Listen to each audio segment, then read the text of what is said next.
welcome to Titanium Talent Tarot, and today I will be doing a how to strengthen your intuition video. Alright, so the way I work for these is that I'll write something down a couple weeks back, I'll let my mind percolate on it, and then I'll talk about it. Right? So this week's topic is all about how self-talk affects your intuition. Okay, so first thing I wrote is when your intuition says, lets you know about something, but your consciousness doesn't understand it, doesn't understand how it is, and it's basically lets your intuition, how should I say it? It basically, so the second point I wrote down is it's basically like a way to view your reality, right? Because your consciousness, you affect your consciousness, meaning what you concentrate on expands. What does that mean? It means that whatever you pay attention to, you will see more of. So if, let's say, you are more of a pessimist, you'll see more pessimism, more pessimistic things. If you are someone who sees the glass half full rather than half empty, you'll see brighter things in your day, right?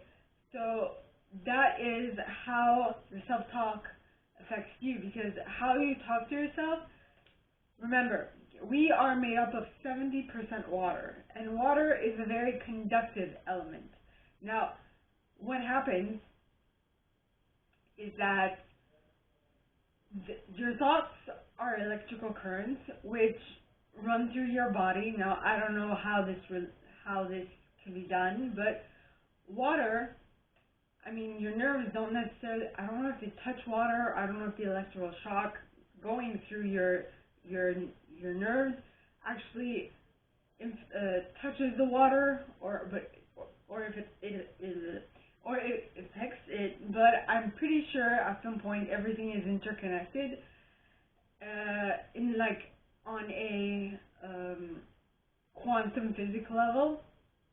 And so that is why I think your electrical current, which actually is all that goes through here downwards, right? Everything that goes through your nervous system and everything, and touches every other part of your being, will affect you, and especially your emotions. When you feel sad, doesn't your whole body change?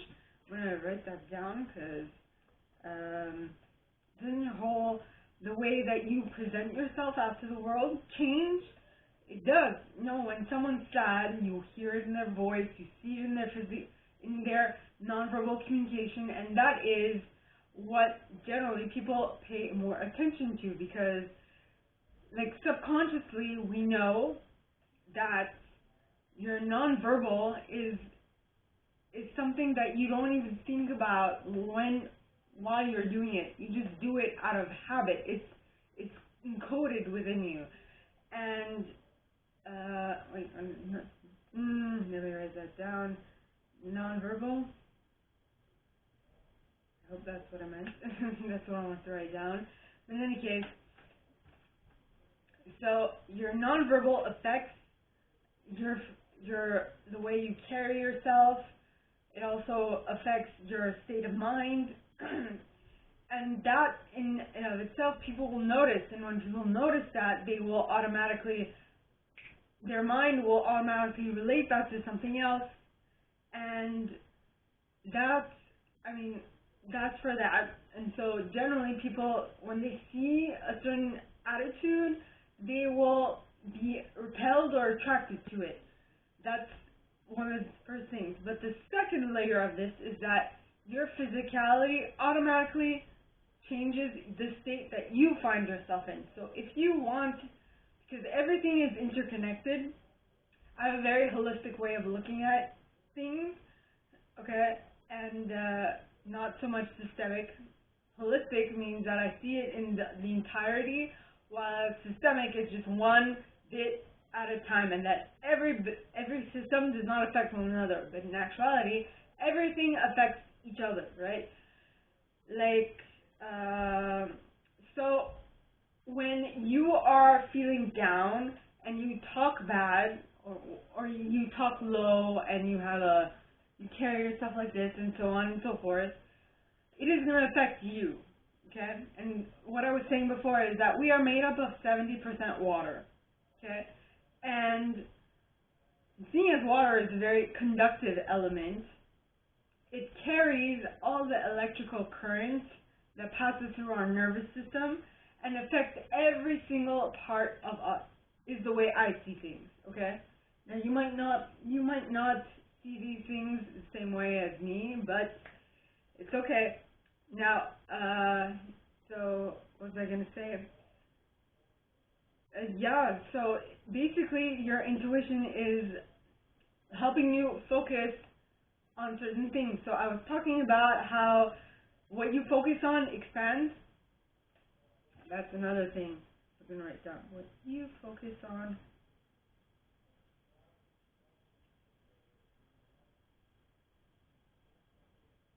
expands. And so, and what you focus on expands, right? So whatever you pay attention to, whatever you place your attention on, is what is going to get bigger. And depending on, if you take a moment to see where you are currently concentrated on, you will be able to see, okay, you will be able to see, I want to concentrate on this. I want this to be the focal point of my life. Am I thinking the right thoughts? Am I doing the right things? Am I attracting this into my life? Am I focusing on it enough?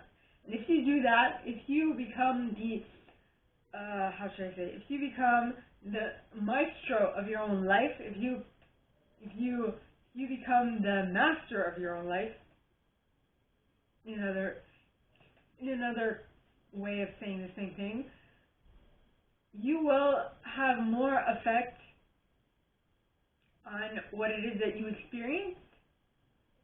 And it might take some time before this comes about, because it's not something easy to do, seeing as your mind hates change. I'm talking from personal experience, alright? I'm talking from years of therapy after being hit by a car. Getting into new habit is not easy, and I'm sure pretty much everybody can say the same thing, okay? So what I'm saying is, you can change. It just takes time, effort, and persistence. I hope this makes sense. I am very aware of the fact that, seeing as I have a very holistic way of looking at things, I generally create connections between everything and anything in the same video, and they just might not make sense at all. So if you have any questions, post them in the box below, and it was my pleasure to answer. Okay, so like, share, subscribe this video if you found this helpful. Also, like I said, leave me comments. I love comments. I read them all. I might not answer all of them, but I absolutely read them all. And with that being said, my gorgeous collective, I wish you guys all a very good week, and I'll see you next time, okay? Bye!